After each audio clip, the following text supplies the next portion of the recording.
Nagbigay ng reaksyon ang aktres na si Barbie Imperial kaugnay sa chika na kasalukuyan daw siyang nagdadalang tao.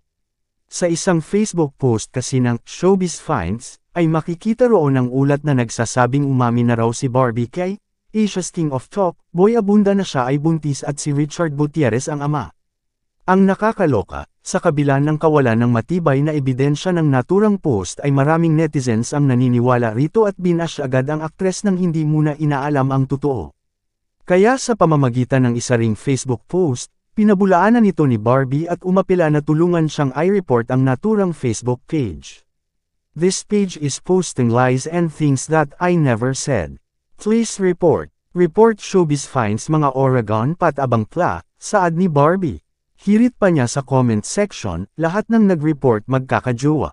Samantala, matatandaan namang namataang magkasama sina Barbie at Richard sa Singapore noong Mayo matapos lumutang ang kanilang mga larawan na tila nasa parehong lugar.